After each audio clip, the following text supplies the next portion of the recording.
Айылдын так ортосунда жашаган кошуналар удаа келиндөө болушту.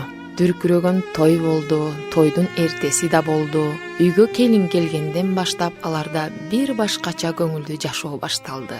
Алардын үйүнөн аппапак жоолук салынган, келишимдүү халат кийген татынакай келиндер анда-санда көчө тарапка чыгып калышат. Аларды көргөн башка кошуналар аларга суктануу менен карап калышчу. Экөөнүн тең аты Жылдыз болгондуктан элдер алардын бирин Жамал апанын келини дешсе, бирин Айнаш апанын келини деп атап калышты. Арадан убакыт өтүп, Айнаш апанын кабагы чытып калганын элдер байкашты. Айнаш апа, сизге эмне болгон? Акыркы күндөрү кабагыңыз ачылбай калды, дешип сурап калышса, Айнаш апа «Үф» деп мурдун чүйрүп, колун шилтеп коёр эле. Бир күнү Айнаш апанын келини Жамал апаныкына келип отуруп сүйлөшүп калды. Келин дагы чарчаган сыяктуу, көңүлү суз эле. Жамал апа дагы бир саамга унчукпай калды. Анан шашпай үн катты. Ай, Жылдыз кызым, келе кой, кел, төргөтө кой. Сага эмне болду? Эмнеге көңүлүң жок? Жамал апа, мен сизден кеңеш сурайын деп келип калдым. Сурай кой, билгенимди айтып берем. Эмне үчүн апам менин иштериме кийлише берет? Аны антип койдуң, муну мынтип койдуң дей берет. Ал эми сиз менин байкашымча келиниңиздин жасаган иштерини кийлише бербейсиз. Айтчы, Жылдыз, апаң сени кайсы иштериңе көп кийлишет? Мисалы, казандарды, көмөч казандарды убагында жуубайсың, жуубай коюп коесуң деп эле кийлише берет. Жылдыз, сен аларды жууп, тазалап койсоң деле ошонте берип апаң. Жок, мен чынында эле жуубайм. Анткени мен чоңойгон үйдө карскан көмөч казандарды көп убакытта бир эле жолу жуучубуз. Муну мен туура деп эле ойлойм. Ай, байкуш кызым, ай. Мен сени толугу менен түшүнүп жатам.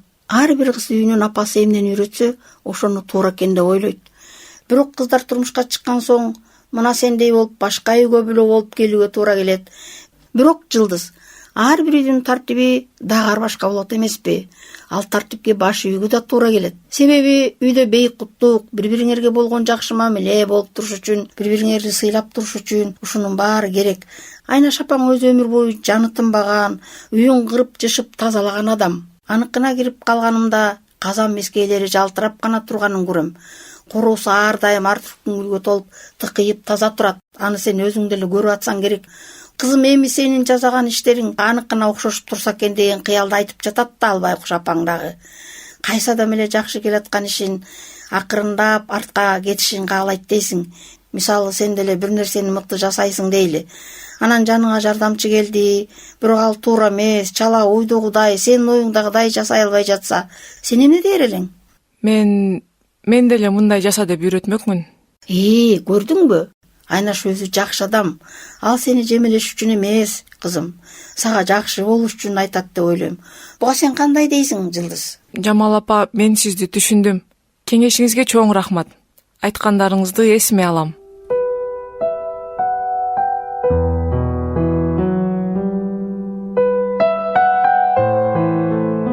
Арадан чамасы бир жыл өттү.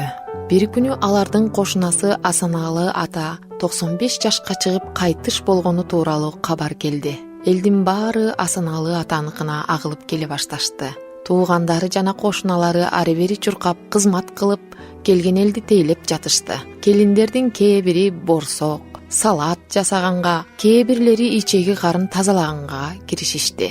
Ушул жерде бакылдаган эчкини суу кечкенде көрөбүз, шакылдаган жеңени үй чечкенде көрөбүз дегендей эле болду. Кээ бир келиндер буту-бутуна тийбей чуркап жүрүшөт. Кээ бири баласын кучактаган бойдон келген коноктон айырмасы жок отурушту. Кээ бири өзүнө бөлүнгөн жумушун так аткарып жүрүштү. Кээ бири жууп жаткан идиштерин чала жууп, чала чайкап узун сөзгө берилип отурушту. Алардын жууган идиштерин «Ай, келиндер, идишти таза жуубайсыңарбы?» деп кайра алып келип берип да жатышты. Алардын арасында Айнаш апанын да келини дагы бар эле. Ал эми Жамал апанын келини баарынан кеч келди. Аны кеч келесиң деген сыяктуу бир сыйра жемелегенсишти. Бирок Жамал апанын келини эч нерсеге көңүл бурган жок.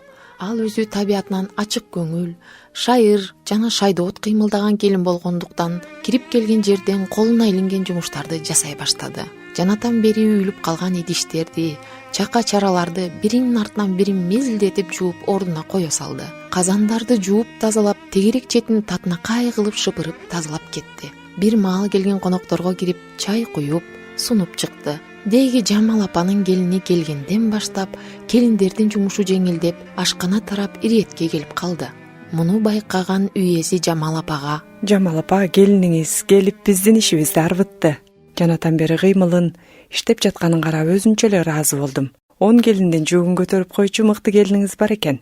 Уулуңуз Нурбек дагы эртеден бери мал союп устукандарды жакшылап, элдин баарына жеткирип, бизди абдан ыраазы кылышты. Сиздердин үй бүлөгө ыраазыбыз. Баламды го биз атасы экөөбүз тарбияладык. Ал эми ушул келиним үчүн мен Кудайыма абдан ыраазымын. Жылдызды мыкты тарбиялаптыр чынында. Келин болуп келгенинен бери астына ат салдырган жок. Тескерисинче биздин кем карчыбызды билгизбей толуктап кетти. Ушундай келинге туш кылган Кудайыма абдан ыраазымын. Ооба, туура айтасыз. Келин үй бүлөгө келгенде ага анча деле маани бербей, аны менен көп эсептеше бербейт экенбиз. Бирок алардын да салымы абдан чоң экен. Ооба, мен дагы ушуга абдан ынандым.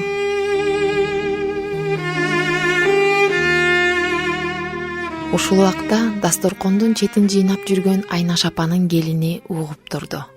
Ал: ооба, чынында эле Жамал апанын келининин кыймыл аракети мыкты экен. Ал келгенден бери жумуш жасап жатканын көрүп жада калсам мен суктандым. Кой, апамдан кечке сөз уга бербей, мен дагы астыма ат салдырбаганды үйрөнөйүн, мен дагы тың болгонду үйрөнөйүн деп ичинен тыянак чыгарып койду.